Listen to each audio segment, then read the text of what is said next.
Welcome back to Monday Morning Mom. It's actually Tuesday today.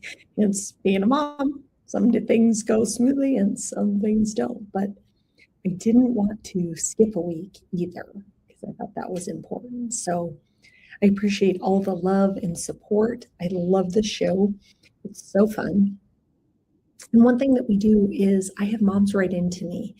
For moms my age, maybe a little bit older, you might remember the Dear Abby column that I know used to hang on my grandmother's fridge, where people would write to Abby. They'd want some advice.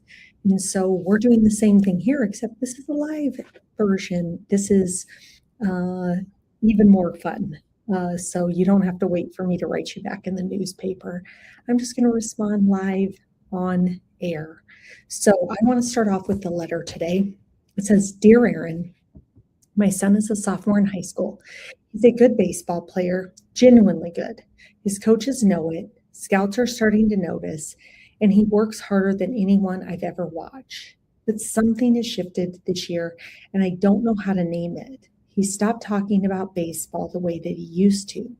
He used to come home after practice and tell me everything. Now he comes home and goes straight to his room. When I ask how practice was, I get fine. When he makes an error in the game, he won't speak for hours. Last week, I watched him strike out to end an inning, and I saw something on his face I'd never seen before. It wasn't frustration. It wasn't disappointment. It looked like shame. I'm scared my son is disappearing inside the pressure of his own potential, and I don't know if I'm a part of it. Watching him carry too much in Ohio. Well, thank you.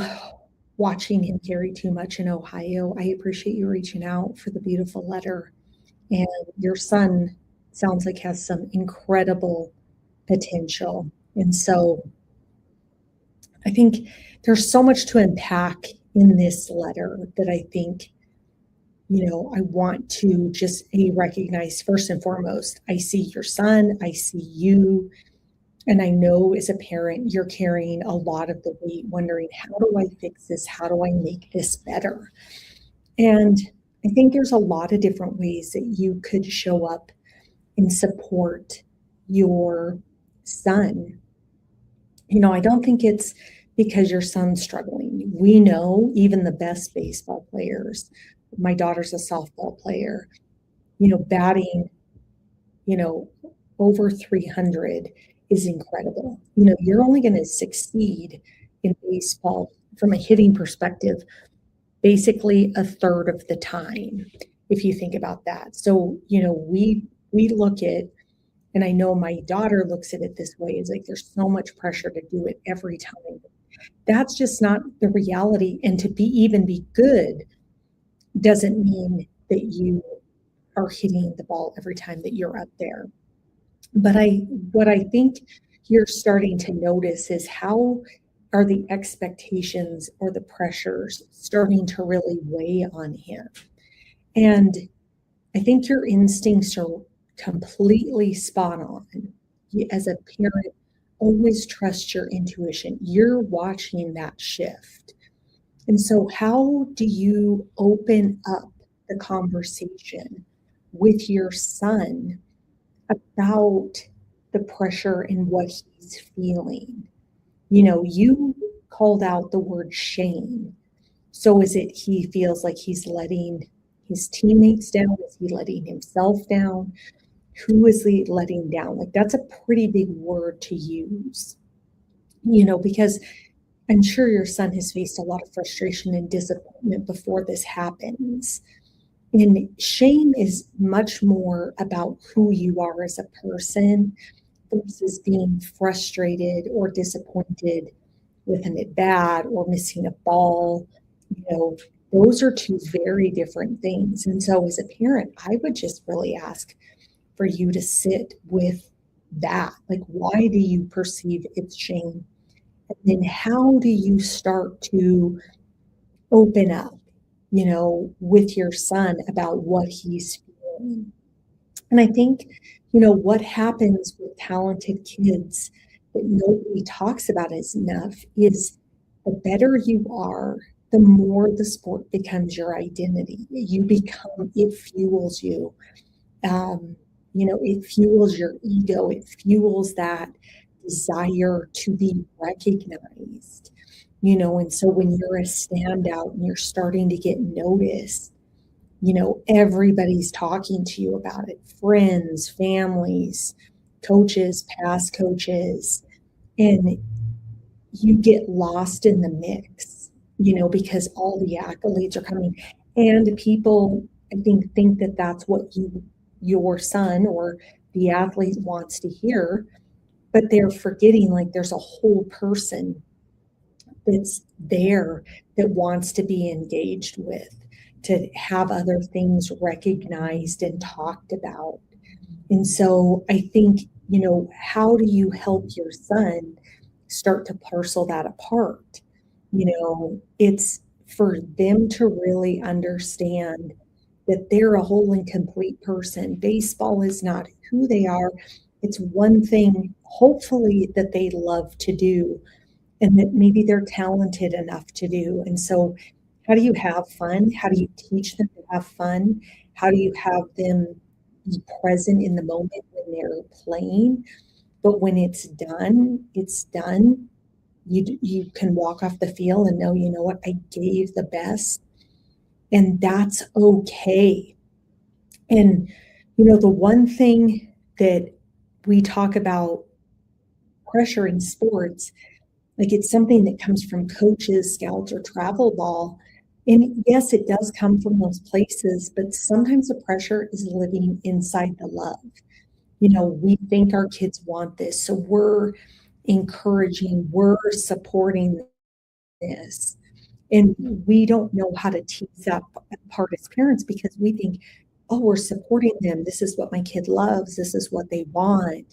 And so we have to be very intentional as parents to focus more on them and less on the sport and who they are.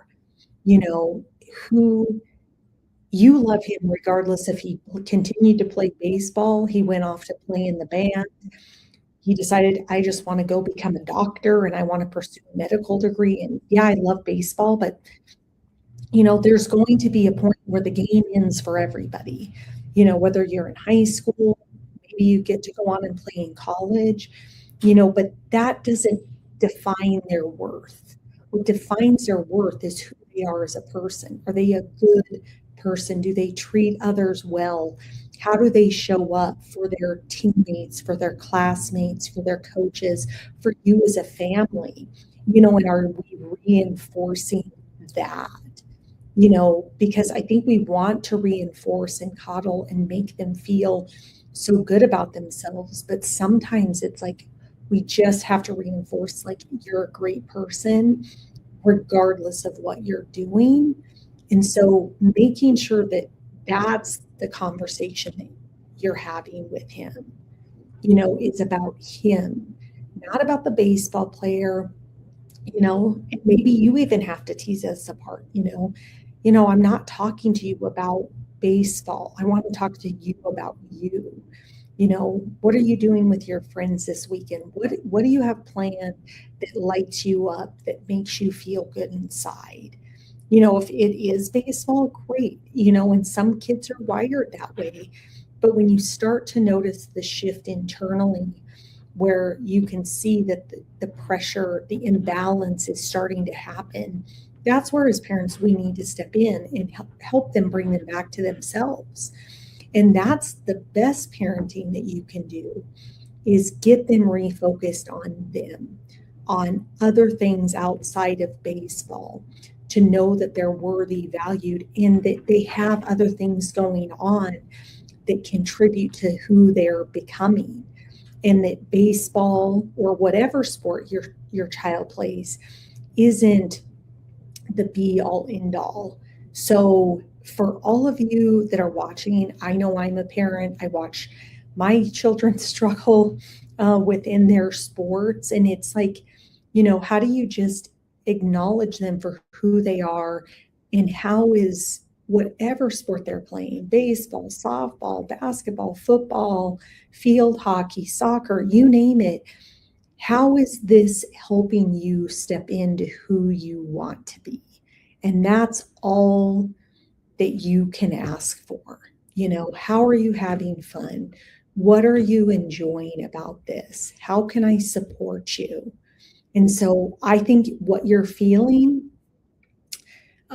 watching him carry too much in Ohio, yeah, is I think what all parents are facing, and you're not the villain. And I think, remove the pressure. I think, you don't need to talk about the scouts, the scouts, or, who's coming. Just focus on your child and who they are meant to be. And it's just so important that we reinforce that we continue to tease it apart, that their worth isn't defined by any external activity outside of them. They're already inherently worthy, and that they are here to learn and know that and remember it. And that's part of the lesson of sports. And so sometimes we feel like we might even be creating the pressure as a parent. It becomes, how do we become the pressure release valve so that our kids want to come talk to us, that they're not carrying the pressure, that they can vent and all of that. And never, the one thing I will share, never make your kids' feelings wrong. Like, you shouldn't feel like that. You should be so grateful that the scouts are watching you, whatever. Like, somebody just remain neutral. Like, oh, tell me why you're feeling that way. Get very curious with your child so that you really understand it, and you're not overlaying your expectations when it's like, oh, you shouldn't be feeling that way. You should just be so grateful that, the scouts are looking for you.